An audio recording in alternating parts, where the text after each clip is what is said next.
itu bapak moyang kita. Dosanya satu, makan buah khuldi, dikeluarkan dari surga. Kita dosanya banyak, kepengen masuk,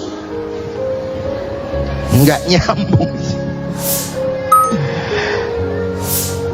Hai Adam, dari tidak ada kamu saya adakan. Saya perintahkan tinggal di surga. Merasa sepi sendirian, saya ciptakan Siti Hawa supaya kamu tenang. Kamu boleh nikmati semuanya. Ini boleh, itu boleh, ini boleh, itu boleh. Makan, makanlah yang kau mau. Minum, minumlah yang kau suka. Pakai, pakailah yang kau senang. Satu yang saya minta, jangan dekati pohon khuldi. Itu kau tidak sanggup, keluar. Diusir dari surga.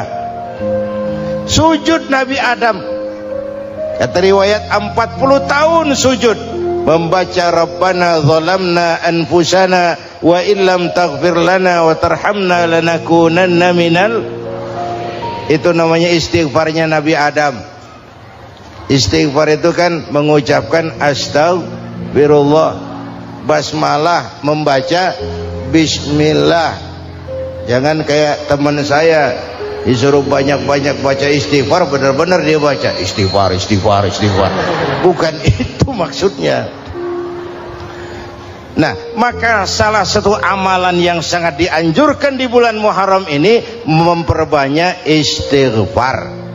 Tidak ada orangnya yang tidak. Ayo jujur, ini yang kumpul di sini semua, ada nggak yang nggak punya dosa? Yang merasa nggak punya dosa, ayo ke depan. Ada? Tidak ada. Setiap kita, entah kecil entah besar, sengaja, terlupa, pasti mempunyai yang namanya khilaf dan salah. Dan Allah Tuhan kita bukan Tuhan pendendam. Allah Tuhan kita Tuhan yang ramah dan rahmah. Manusia, dosamu banyak, tapi ampunanku lebih banyak. Salahmu besar, rahmatku jauh lebih besar. Kau sujud di hadapanku, aku bangga melihatnya. Kau menangis di hadapanku, aku senyum melihatmu. Kau berjalan menujuku, aku berlari menyambutmu. Karena itu amalan yang sangat dianjurkan di bulan Muharram ini memperbanyak istighfar. Itu kalau istighfarnya Nabi Adam. Ada istighfarnya Nabi Yunus. Ibu kenal Nabi Yunus? Di mana kenalannya? Sok tahu. Nabi Yunus itu ketika berdakwah kepada kaumnya yang bandel, memberikan peringatan, kalau kalian tidak mau beriman akan turun azab. Kapan Yunus? Akan. Kenapa mesti akan? Sekarang aja kalau mau saya tungguin. Kurang ajar betul ini umat. Akhirnya Nabi Nuh menghindar dengan perhitungan, kalau azab tidak turun saya sudah jauh. Meragukan janji Tuhan. Lalu naik kapal, dinaiki oleh Yunus, kapal mogok. Dicari siapa biang keroknya ini. Diundi, ternyata Yunus. Sampai 3 kali diundi. Dibuanglah Yunus ke dasar laut. Ditelan oleh ikan nun atas perintah Allah. Telan itu Yunus. Jangan pakai dikunyah, rusak urusan. Telan saja, simpan di perutmu. Dibawa oleh ikan nun ke dasar lautan. Itu yang oleh Quran dikatakan bertemulah 3 macam kegelapan. Zulumatun salas. Gelapnya tengah malam, gelapnya di dasar laut, gelapnya di dalam perut ikan. Itu namanya peteng. Mbahnya gelap. Di perut ikan itulah Nabi Nuh sadar akan kesalahannya, meragukan janji Allah, meragukan janji Allah. Ia sujud di dalam perut ikan itu, membaca la ilaha illa anta subhanaka inni kuntu. Itu istighfarnya Nabi Yunus. Dibacakan istighfar begitu, ikan sakit perut pak. Di dasar laut kemana mau cari apotik?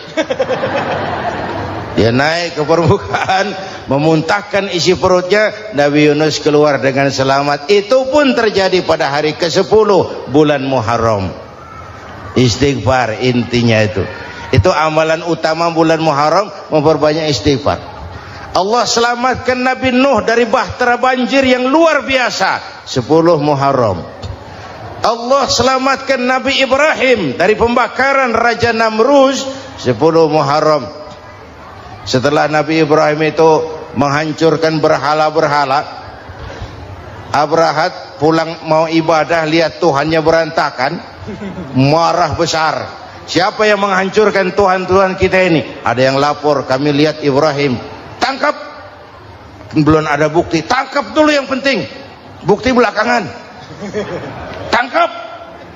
Wah, dikerahkanlah aparat, tangkap Nabi Ibrahim, disidang langsung oleh Abrahat, oleh Namrud maksud saya. Ibrahim, kau yang menghancurkan berhala-berhala kami ini, Tuhan-Tuhan kami. Siapa bilang? Ada yang lapor. Saya dengar enggak semua berhala itu hancur, ada yang paling besar. Angkat tangan, saya lihat ada kampak di tangannya. Barangkali yang besar itu iseng tuh, yang kecil-kecil dikampakin.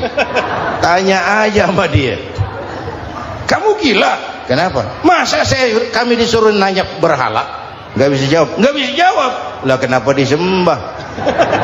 Lebih gila mana sih?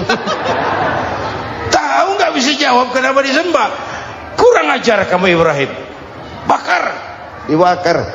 Ketika Ibrahim dilempar ke kobaran api yang menggunung, Allah perintah api, ya naru kuni bardan wa salaman ala Ibrahim. Hai api, dinginlah sampean. Api Madura waktu itu, Pak. Hai api, dinginlah sampean, selamatkan Ibrahim. Api tunduk kepada perintah Allah, Ibrahim masuk ke kobaran api, selembar rambut pun tidak terbakar. Kenapa? Apinya tunduk kepada perintah Allah. Kenapa? Karena Ibrahim orang yang takut kepada Allah. Api tunduk kepada perintah Allah. Kalau kita baca ayat itu, masuk ke api, mateng. Sudah hadirin yang saya muliakan, oleh karena itu selamatnya Ibrahim dari pembakaran Raja Namrud itu pun pada 10 Muharram, Yaumul Asyura, hari ke-10 dari bulan Muharram. Imedia. Bapak Ibu hadirin hadirat yang saya cintai, sebagian kecil tentang Nabi Adam, Nabi Ibrahim dan Nabi Yunus, tapi saya belum menceritakan tentang Nabi Nuh tadi. Mengulang kaji. Nabi Nuh salah seorang rasul yang masuk ulul azmi 5 besar, karena memang perjuangannya menggambarkan satu usaha yang ulet dan luar biasa. Beliau diberi umur 950 tahun, lalu berdakwah selama 900 tahun, sore, pagi, siang, malam, dapat pengikut tidak lebih 80 orang, rata-rata 10 tahun satu. Kalau saya minta berhenti aja jadi nabi, Pak. Ustadz mana masih mau buka pesantren, 10 tahun buka pesantren, yang nyantri cuma 1. Pedagang mana yang masih mau dagang, 10 tahun dagang yang beli 1. Pimpinan partai mana yang masih mau kampanye, 10 tahun buka partai, yang nyoblos 1. Bangkrut. Umatnya bandel, kurang ajar, durjana, bajingan, tengik. Umatnya Nabi Nuh ini kalau diceramahi, telinganya ditutup dengan tangannya. Nabi Nuh akhirnya rekes, Tuhan, siang malam saya berdakwah kepada umat ini, tiap kali saya sampaikan dakwahmu, mereka tutup telinganya dengan tangannya, alergi dengar ceramah. Apa itu ceramah? Non profit. Saudara-saudara, jadi mau kamu gimana, Nuh? Sudah Tuhan, habiskan saja orang kafir. Nanti kalau punya anak, anaknya pun kafir lagi. Lebih baik bapak moyangnya sikat habis. Biasanya kalau bapak kalong, anak kampret. Bapak nyolong, anak nyopet. Fotokopi gimana aslinya? Habiskan saja. Itu mau kamu Nuh? Iya. Oke. Nanti aku turunkan banjir Nuh. Buat kapal. Dengan apa saya harus buat kapal Nuh? Ya dengan kayu, kata Tuhan. Kayunya dari mana Tuhan?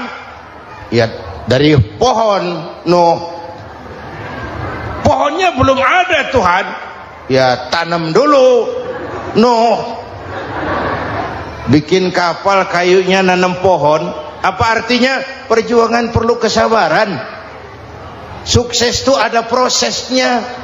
Nggak bisa simsalabim abracadabra lalu kita mau sukses. Semua ada prosesnya. Walaupun kenyataannya begitu. Sukses banyak bapaknya, gagal itu yatim. Kalau kita sukses banyak yang ngakuin. Yang baru ketemu pakai manggil encing.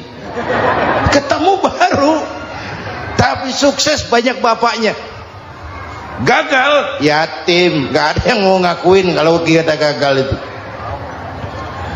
Udah bikin kapal dengan kayu di tengah kampung, bikin kapal ini. Bayangkan di tengah kampung bikin kapal. Orang kafir makin menjadi-jadi. Lihat Nuh, kenapa? Makin sarap. Bikin kapal di tengah kampung mau belayar kemana? Tuh lihat, kalau orang nggak tahu tujuan, mountain setengah jalan. Proses yang dinilai bukan finalnya.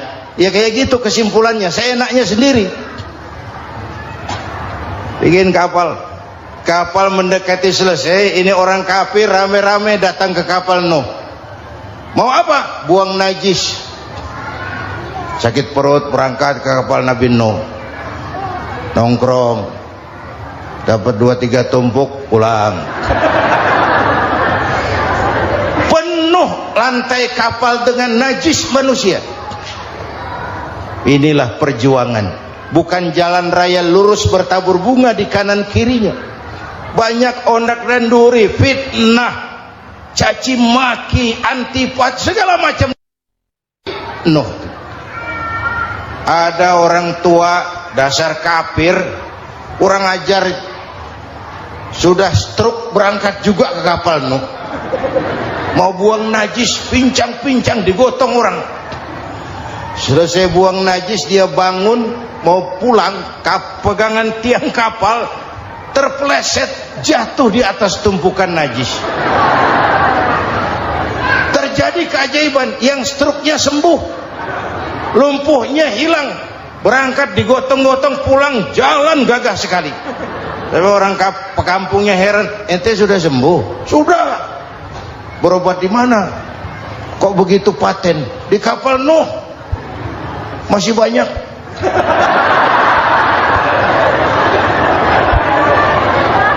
Yang berasa perlu obat bawa rantang. Ambil bersih lagi geladak kapal itu. Sudah selesai Nuh? Selesai. Oke, kau orang yang beriman bersamamu, binatang serba sepasang, naik Nabi Nuh, naik orang beriman, naik binatang serba sepasang. Ini cikal bakal penyelamatan manusia, Pak.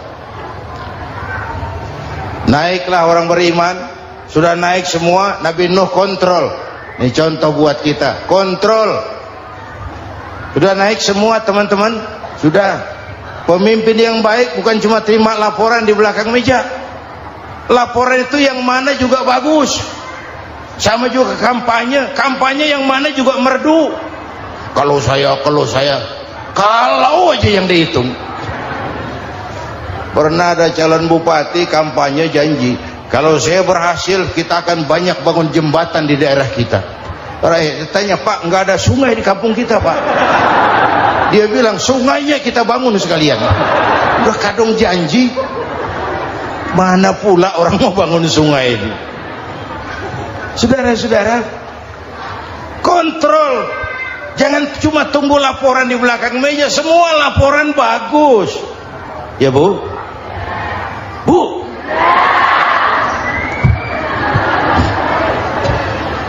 Nabi Nuh kontrol. Sudah naik semua? Sudah Nuh. Pulan bin Pulan naik Nuh. Paimin bin Tukijo naik, kami lihat naik. Ada orang Jawa juga Kiai. Ada. Sudah kontrol, Kan'an anak saya ikut nggak naik kapal? Kami tidak lihat itu no. Kan'an, ini potret. Bapaknya aktif ke masjid, ibunya rajin ke majelis taklim, anaknya keleleran kemana-mana. Bukan di sini, di Prancis. Udah di sini insya Allah sama.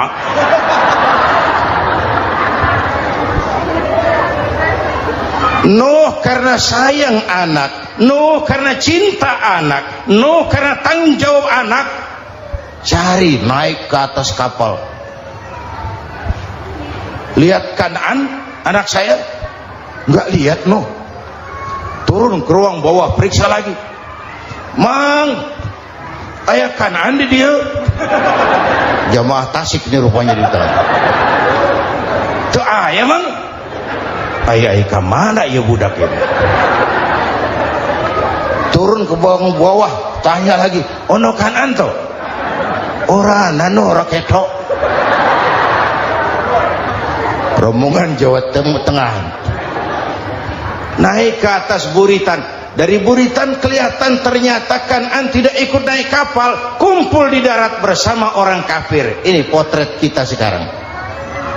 Kumpul sama orang kafir, hanyut anak-anak kita, ditelan budayanya orang kafir, ditelan tradisinya orang kafir, ditelan pergaulannya orang kafir. Nuh karena sayang anak dari atas manggil. Dalam Quran dijelaskan itu. Karena Nabi Nuh di atas, Kan'an di bawah, teriak, ya bunayyar kam ma'ana. Begitu dalam Quran ayatnya. Cuma bang ini pakai gaya memanggil supaya kelihatan ke gambar, kira-kira Nuh manggilnya begitu. Ini namanya gaya dakwah Pak. Kalau ceritanya datar nggak menarik. Maka Nuh memanggil Kan'an, ya bunayyar kam ma'ana. Kata yang dengar, ini gaya orang manggil, ya bunayyar kam ma'ana. Kan'an kesini nak, naik kapal sama papi. Kata Kan'an di bawah itu, enggak mau papi, John di sini saja. Kata Nuh, jangan nak, Allah sedang murka, akan turun banjir. Kalau datang banjir papi, sa'awi ila jabalin ya'simuni minal ma', saya akan naik ke gunung tinggi yang bisa menyelamatkan saya dari banjir. Kan'an naik ke gunung, gunung dihantam banjir, Kan'an mati sampai sekarang. Yang kelima, Nabi Musa, kisah Muharramnya ini lahir dalam kondisi yang sulit karena Fir'aun mimpi akan lahir seorang anak dari keturunan Bani Israel yang akan menghancurkan kerajaannya. Kata Fir'aun, sudah lahir belum anaknya? Belum. Kalau gitu mulai malam ini laki-laki dilarang bergaul sama istrinya. Semua perempuan hamil di bawah pengawasan negara. Mulai hari ini kalau lahir anak laki-laki terutama Bani Israel, penggal. Satpol PP disiapkan. Udah ada kayaknya. Ada. Patroli. Bayangkan, Fir'aun itu bikin undang-undang seenaknya sendiri. Apalagi merasa kekuasaannya dalam ancaman. Penguasa manapun kalau merasa dalam ancaman, panik. Padahal kekuasaan itu kayak harimau, makin lama ditaiki makin sulit turun. Kenapa? Karena macannya makin lapar. Naik terus capek, turun dimakan harimau, serba sulit. Saudara-saudara, kalau kita mau belajar dari Pak Harto, saya melihat kekurangan Pak Harto cuma satu, terlambat berhenti.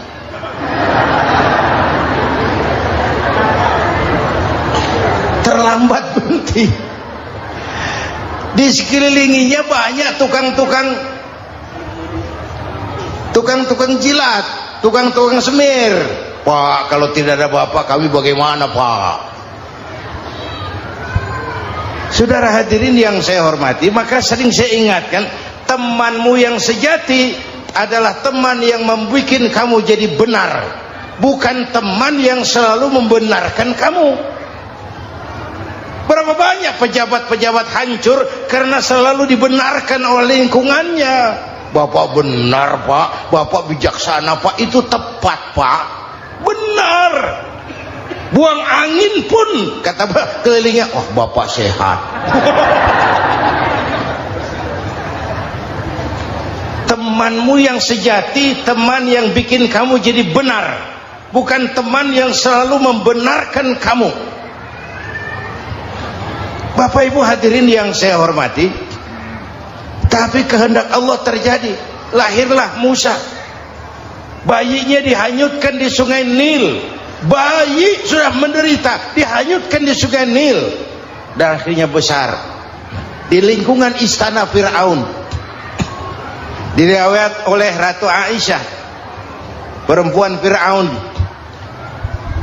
setelah mulai berjuang, terjadilah itu. Musa dan pengikutnya dikejar oleh Fir'aun. Sampai di tepi laut, Allah wahyukan, Musa, lempar tongkatmu ke laut. Dalam kondisi darurat, mukjizat tiada jalan. Kondisi darurat. Kalau tidak, mukjizat itu maunya Allah, bukan maunya Nabi. Nabi nggak kuasa, Allah yang mau. Tapi hidup Nabi bukan mukjizat, manusiawi. Tidak mentang-mentang ada mukjizat tongkat, tiap sulit main tongkat, nggak usah berjuang kalau begitu. Itu darurat menyelamatkan umat. Tongkat dilempar ke laut, laut terbelah. Laut terbelah. Itu secara visualnya bisa kita lihat dalam film The Ten Commandments. Udah nonton belum? Urusan nonton kalah sama Ustadz bagaimana sih? Ten Commandments, 10 firman Tuhan. Tekniknya bagus loh. Bagaimana laut terbelah. Musa lewat, Fir'aun mengejar. Musa sampai di ujung sana, Fir'aun masih di sama tengah perjalanan. Laut nutup kembali. Laut menutup kembali, Fir'aun tenggelam, cengap-cengap di lautan. Begitu nafas sampai di tenggorokan, Fir'aun sambil cengap-cengap itu, amantu bi Rabbi Musa wa Harun. Duh, kalau begini mah saya juga percaya sama Tuhannya Musa. Malaikat maut jengkel, goblok loh, terlambat sekarang, ditenggelamin terus, modar. Musa selamat, Fir'aun mati, jenazahnya, jasadnya terdampar di pinggir laut. Beberapa waktu kemudian ditemukan orang, dimumi, dibalsem, diawetkan. Itu sesuai janji Quran, wa kadzalika nunajjika bi badanika litakuna liman khalfaka ayah. Kami selamatkan badan kamu agar jadi pelajaran bagi orang-orang sesudah kamu nanti. Janji Quran tepat. Janji itu 14 abad yang lalu. Jasad Fir'aun ditemukan, dimumi, diawetkan, dibalsem di bawah nama Farao Ramses II. Sekarang tersimpan di Museum Negara di Mesir. Kapan-kapan nanti ibu main ke Mesir, mampir. Naik ojek paling berapa itu? Oh, orangnya tinggi, hidungnya mancung, pokoknya pantaslah jadi Fir'aun. Selamatnya Musa di kejaran Fir'aun di ujung sana itu terjadi pada hari ke-10 bulan Muharram, yang oleh orang Nasrani diperingati dengan hari raya Paskah. Mereka melaksanakan puasa, mensyukuri nikmat keselamatan dari kejaran Fir'aun. Makanya kalau kita ikut puasa di bulan Muharram, bukan mengikuti syariatnya Nasrani, salah. Karena Nabi mengajarkan, itu sumbernya, bukan ikutan sama ibadahnya Israel. Tapi memang agama ini kan merupakan mata rantai. Datang Rasul baru melengkapi Rasul sebelumnya, datang Rasul baru melengkapi Rasul sebelumnya. Mata rantai yang berkaitan. Setelah Muhammad selesai, selesailah tugas Nabi dan Rasul. Selesailah misi Nabi dan Rasul. Tidak ada Nabi lagi sesudah Nabi Muhammad. Itu harga mati, titik. Gak ada kompromi. Siapapun sekarang ini nggak datang ngaku jadi Nabi, wajib tidak percaya. Wajib tidak percaya. Tapi kaitannya memang kita bilang Nasrani, orang bahasa Arab, bahasa Ibraninya Nazaret, Nasiroh, Nazaret. Itu beda dialek. Kita Daud, dia David.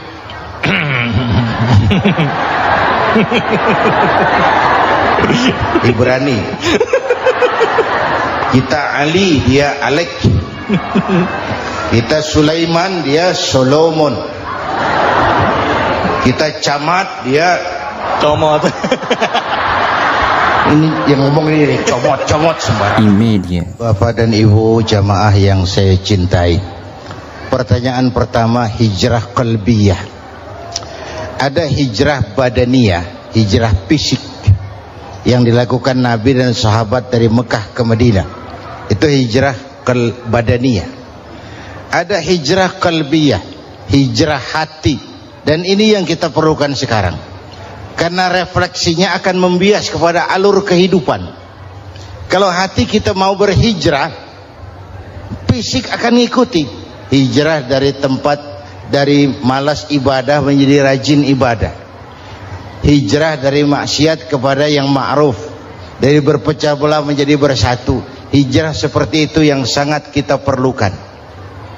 Apalagi masyarakat ini paternalistik. Kita harus hijrah mental sekarang ini. Maka yang disampaikan tadi benar. Seorang ketua MK siap mengundurkan diri kalau terbukti anak buahnya terlibat suap. Itu walaupun siap, tapi sudah angin segar buat rakyat. Bahwa masih ada banyak insya Allah pejabat kita yang punya harga diri. Walaupun ada juga pejabat kita yang muka tembok, kulit badak, kuping kebo. Muka tembok, kulit badak, kuping kebo. Biasanya kalau kereta api tabrakan di negara-negara maju, Menteri Perhubungannya mundur. Di kita petugas palang pintu dipecat. Jauh sekali menteri sama petugas palang pintu. Yang benar-benar diadili yang krocok-krocok, kopral-kopral gitu. Padahal hadisnya jelas, ar-rashi wal murtashi finnar. Yang nyuap dan yang nerima suap, dua-duanya neraka. Kasus potret belakangan ini, yang nerima suap, yang diuber, yang nyuap aman, yang nyuap aman, yang korupsi pajak dikecil-kecilin, yang ngemplang pajak aman. Padahal ngemplang pajaknya triliunan, padahal dia sudah dikasih fasilitas oleh negara mengelola sumber daya alam negara yang artinya milik rakyat. Dia harus bayar pajak, uang pajaknya dikumpulkan bagi sebesar-besar kemakmuran rakyat. Itu tindakan merugikan rakyat. Karena itu betul, saya setuju, hijrah qalbi yang perlu kita lakukan sekarang. Hijrah hati. Kita ini bangsa Indonesia seperti timnas. Timnas sekarang anak-anak muda sudah berani pakai baju PSSI. Iya. Kenapa? Menang. Coba kalau kalah terus, nanti menang. Tapi bangsa Indonesia itu memang seperti timnas. Namanya kesebelasan. 11 orang. Walaupun ada pemain bintang, ya ada presiden, gubernur, menteri, itu bintang-bintang. Tapi bintang baru ada artinya kalau dibantu 10 pemain yang lain. Cristiano Ronaldo, siapa itu? Penyerang tengah Real Madrid, Wah. bintang. Lionel Messi. Siapa lagi? Barcelona. Bercelana.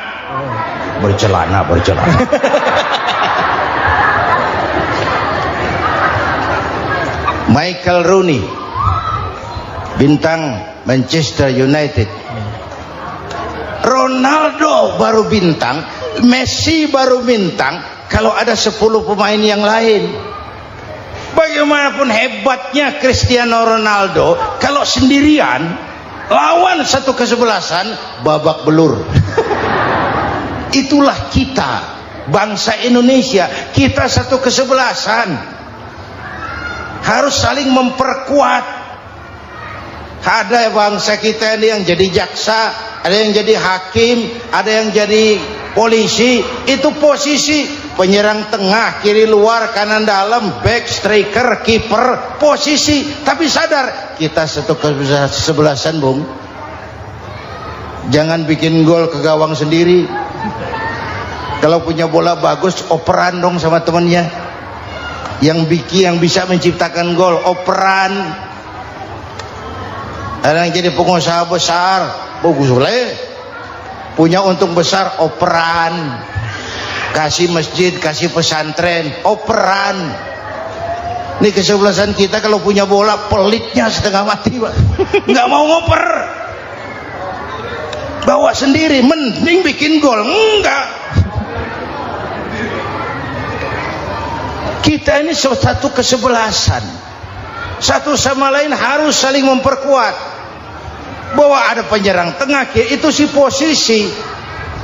Tapi kalau memang peluang memungkinkan, ayo dong operan. Saya iri sama kesebelasan Nasrani di Indonesia. Mereka kalau punya bola, operannya cakep. Gereja cepat selesai, rumah sakit Kristen cepat selesai. Kenapa? Operannya bagus. Kita ini kalau punya bola bawa sendiri, nggak mau ngoper. Maka masjid nggak selesai-selesai, madrasah banyak yang bocor, rumah sakit Islam kalah bersaing. Kenapa? Operannya berat. Ayo menyadari kita ini timnas, satu kesebelasan. Jangan menjegal kawan seiring, kawan sendiri dijegal. Sudah musuh terlalu kuat, gawang sendiri dijebol. Akhirnya terbalik kita ini. Ujian terberat telah diberikan Allah kepada para anbiya, kemudian para aulia, kemudian para ulama. Summal amsal fal amsal, ke bawah dan ke bawah, diuji setiap orang menurut kekuatannya berpegang kepada agama. Kalau karena anak Melayu bilang, kalau takut dengan ombak, jangan berumah di tepi pantai. Kalau takut diterjang ombak, jangan berumah di tepi pantai. Kata ibu tadi, mau jadi pohon tinggi harus berani ketiup angin. Makin tinggi pohonnya, makin keras anginnya. Takut angin, jangan jadi pohon tinggi, jadilah rumput. Nggak ditiup angin, tapi diinjak kebo. Apa yang nggak ada resikonya? Apa yang nggak ada resikonya? Semua nabi ada yang dihantam kekuasaan yang arogansi. Ibrahim berhadapan dengan Namrud. Musa berhadapan dengan Fir'aun. Ada yang diuji dengan berhadapan umat yang sangat kurang ajar. Ada yang diuji dengan gosip yang dahsyat. Nabi Yusuf digosipi sama Zulaikha itu. Nabi Yusuf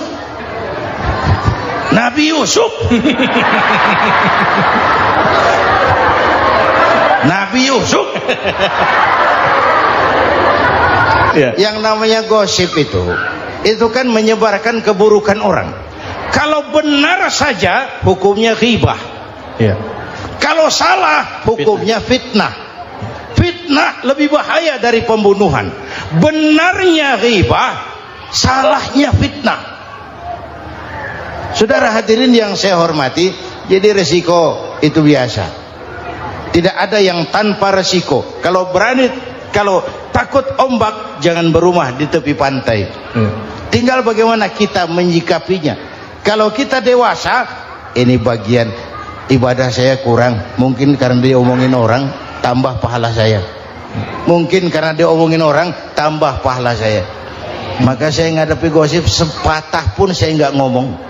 Saya cicing wae cicing. Saya percaya masyarakat tuh punya filter. Amin. Insyaallah. Saya percaya Tuhan tuh nggak tidur.